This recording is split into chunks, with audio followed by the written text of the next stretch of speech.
Hello YouTube, so I've found time to create a tutorial video for you guys, and if you're wondering, I have also got a proper microphone, well, a separate microphone, and I have upped my camera settings to full HD 60 frames per second, so enjoy.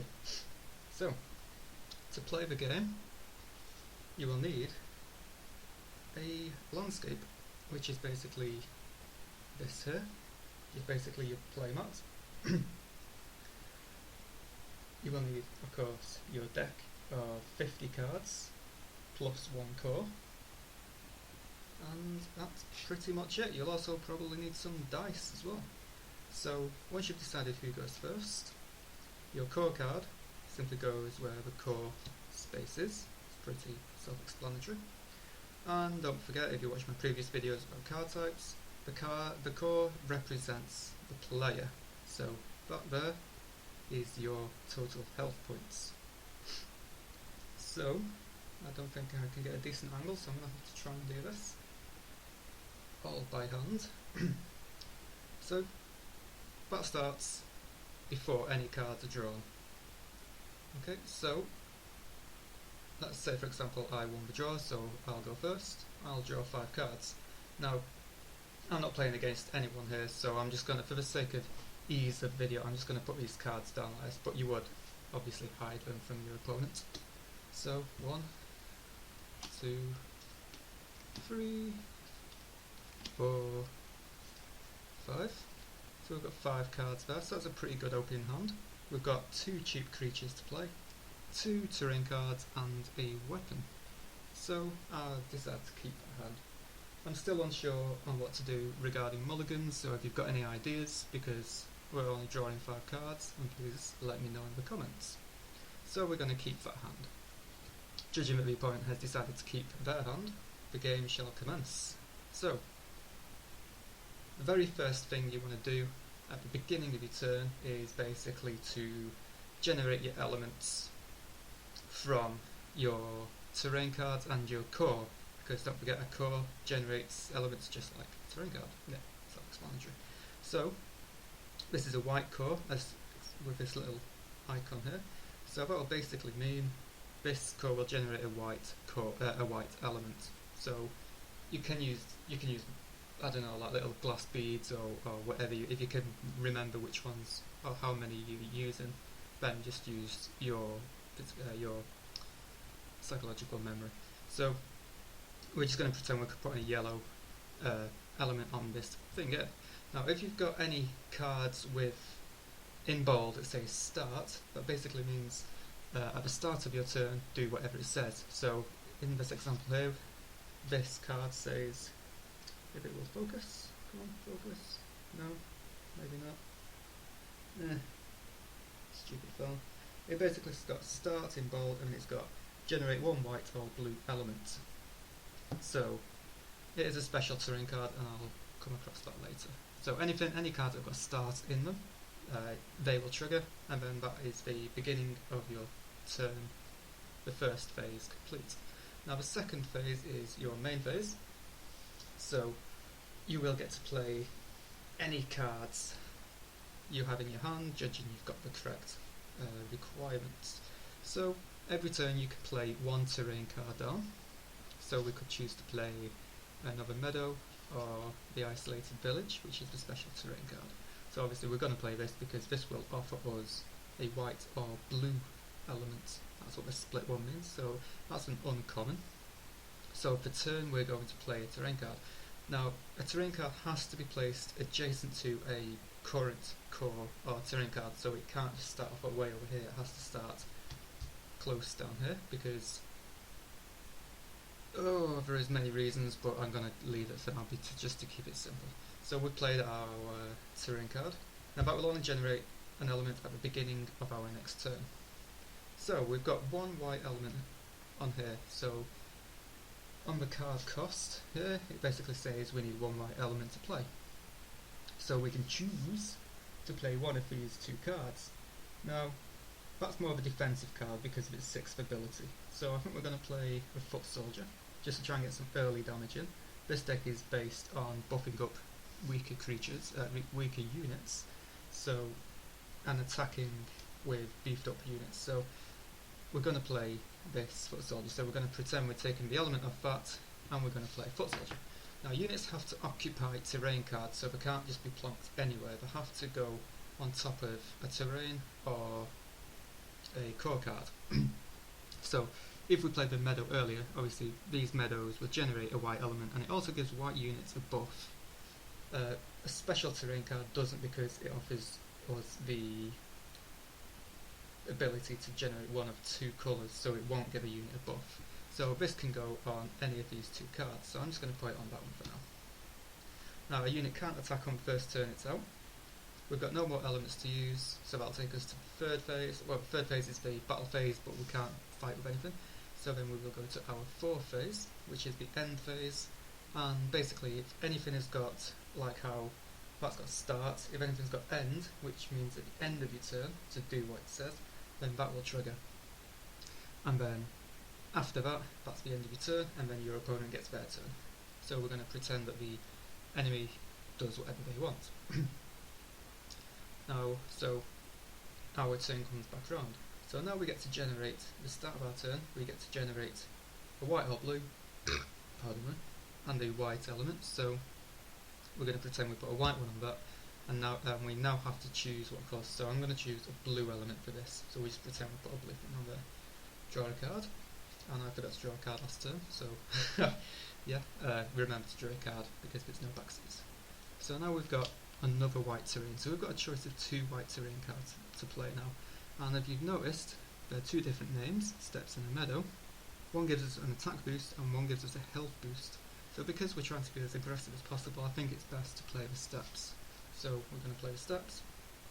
Oh sorry, at the beginning of the first phase, if anything's got a start, which we've done that, nothing else, so we're going to our next phase, which will be play a terrain card.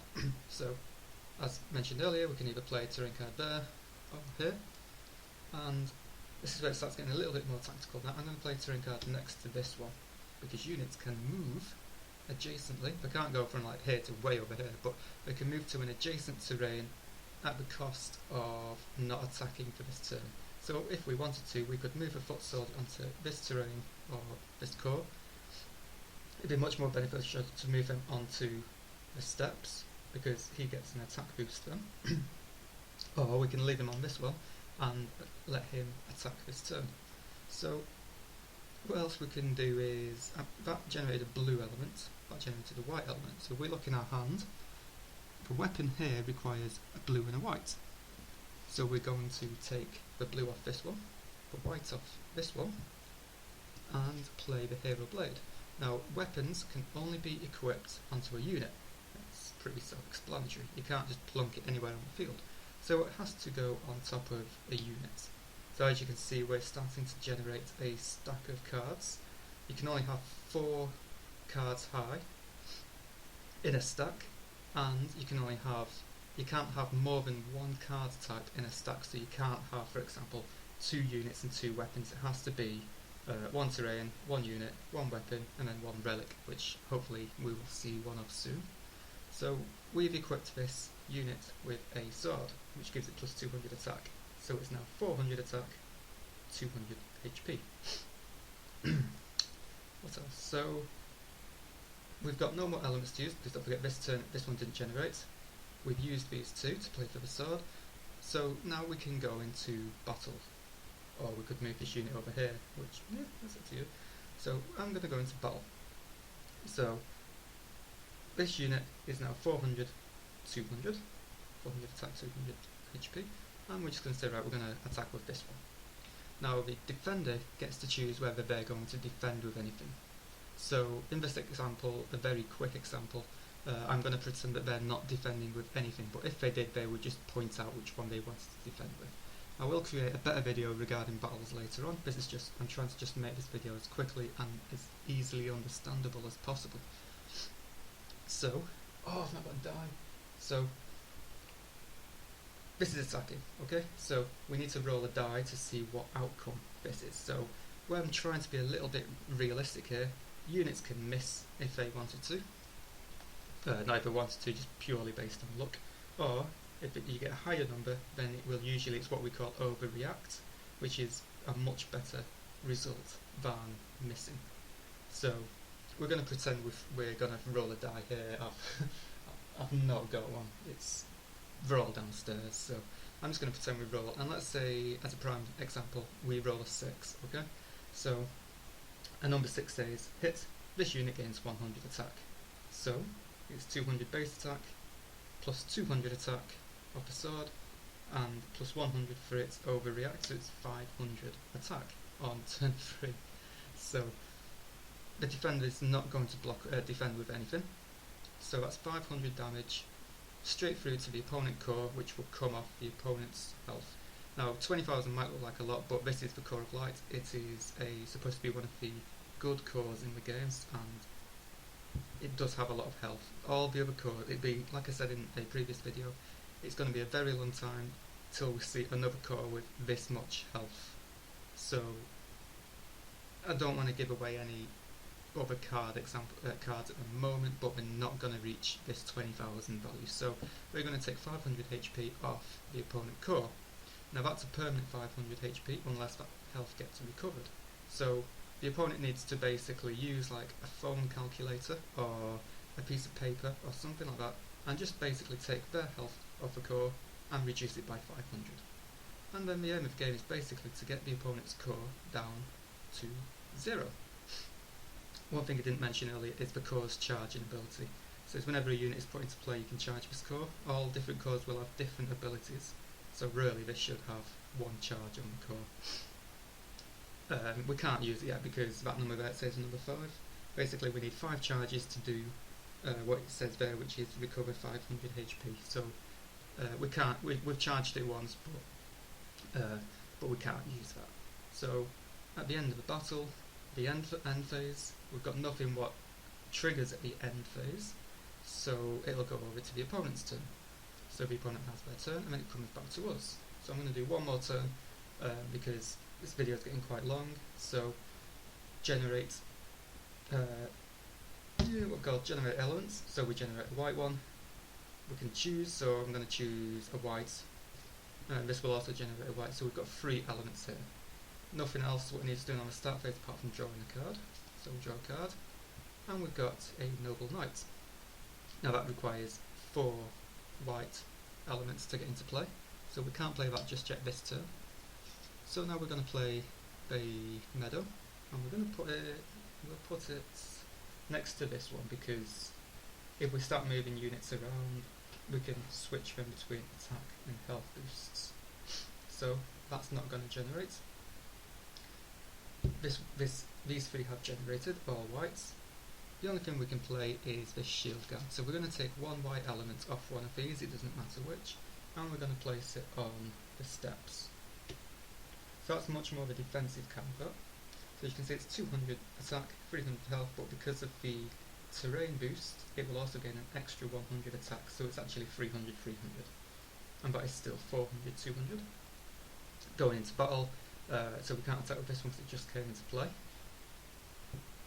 This one, we would just pretend we roll, so we'll just imagine we roll a 3. So a 3 is just a regular hit, so it doesn't get any more attack boosts, so that's 400 attack this turn. So that would hit then, if the opponent didn't block with anything, then that would be 400 straight through. So already we've nearly took 1,000 damage off the opponent's core. So we'll have one more turn, well, what I'm trying to be as effective as possible. So we've got another meadow, so now we can't go any further this way, so we have to place it on this side, which is like that. So we've got a meadow, we've got 4 white elements. Again, this could choose, but I'm just going to say 4 for the sake of getting this noble knight out. And then we can play the noble knight. So we're going to put that on this meadow. Yeah, this meadow, actually. Now what I am going to do is I'm going to move the shield guard to the terrain to the left. Now because I've moved it adjacently, that can't attack this turn. And I'm going to play the noble knight on that one. So that knight gets the attack boost. This one gets the HP boost. I'm not too sure whether weapons can move over. I don't see a problem why they can't move over. If maybe perhaps if you paid the cost again, I don't know. It's just something to think about. I'm still thinking of all the rules in the game, so if you've got any suggestions, feel free to fire away. So again, going into attack, you will roll a die for this. That one can't attack because it moved, that one's just come to play. So next turn, we draw a card, and we've got a Cellar Dragon. Now you need 2 white and 2 blue. We've only got options for 1 blue, which is this terrain here, so we can't play that one just yet. So that would stay in our hand. But no more cards in hand. So we could go all out with the battle. So we've got a 200 attack here, 500 attack on this one, 400 attack on this one, and we would roll a die for each one. Now you always roll the die from the leftmost unit, because this is basically to say, roll a die, oh yeah, it's 6, you clearly just, people are not allowed to choose what their rolls go on, so you have to start from the left. So we roll a die for this one. We could get, for example, a 3, which is just a hit.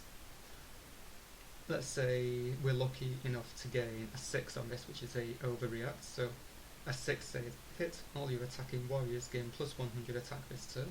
So we've got 3 warriors out, so all of these now gain a nice 100 attack boost. So you can see already that the damage is beginning to accumulate.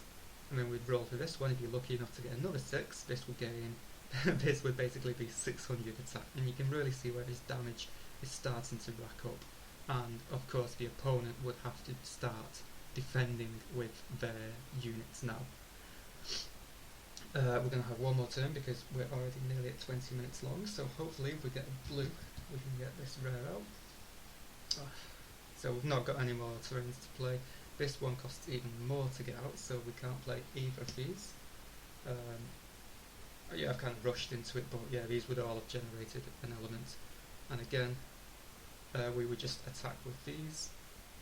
That would be on 3 because we've not used it. Draw again. Oh, we've got a relic. Quickly go through a relic. Relics are basically upgrades to your terrain cards, and they usually offer some form of stat boost. So we've got 3 white elements spare. Now this card says units on to the left and to the right of this relic each gain 100 attack, so that's a rare, so that's pretty good. You can see how this deck is really beginning to buff all your units in game. Now the second set won't be as buffy as this, it would be more creature based. So it would be beneficial to place this relic on this terrain card here, because that way all 3 units are gaining the stat boost from the morale flags. So now these numbers are really beginning to rack up. One thing to notice on the relic as well is if anyhow a terrain card gets destroyed, then so does the relic with it. If a warrior dies and it's got a weapon, for example this one, then the warrior basically drops the weapon and then that comes back to your hand. So we've got 2 pretty big stack of cards here. This one's only half tall, and this one, these are just lingering about on their own. So if we decided to attack this turn, we would have basically 200 off this, plus 100 off the flag, so it's 300. 400, plus 100 off the flag, plus 100 off the terrain, so that would be 600. 200, plus a 200 on the weapon. So as a base attack, that's what, 2, 3, 7, 8, 9, 10, 11, 12. That's 1200 damage as a base, and then we get to roll for each of these units. And you know, we're what, turn 5 or 6 into it, and these units can deal a massive about 1200 damage plus between 1200 and 1500. So yeah, that's basically how this deck works, by buffing up your units. I mean, I've not been able to show you any action cards yet, so well, there's the blue terrain. That's the wonder. Quickly, wonders go here. You can only have 1 wonder out at a time. It's basically a wonder for world, and it's a massive help to any lengthy game. So as you can see, this wonder of the world says once per turn you can re-roll any one of your unit's rolls. So if, say for example, this unit misses, you can re-roll it. You only get one per turn with that, so you could re-roll it and hopefully go for a 6. There's another Noble Knight. There's a response, a warrior. So yeah, that's basically the basics of the game. I know it took 20 minutes. There's an action card. I took about 20 minutes currently on this video, but I want to try and be as fast and thorough but as possible. But you know, it's just the thing with trying to explain everything in one. So an action card is basically a one-off, like a spell basically. So if you've got the one element for that, you basically do what it says down here, which is recover 100 health to your hot core. A core's health cannot go greater than what is printed on the card, so if it's already at 20,000 there's no point in playing that. And then once you've used it, it'll just go to the side, somewhere out of the way. If any of these units die or get destroyed, then they all go in that pile, and vice versa. So yeah, that's basically the tutorial of the game. If you've managed to watch it this far, then you know, a big thank you to everybody who have watched it this far. And as promised in the previous video, I'm going to show you some artwork I've got for the second set.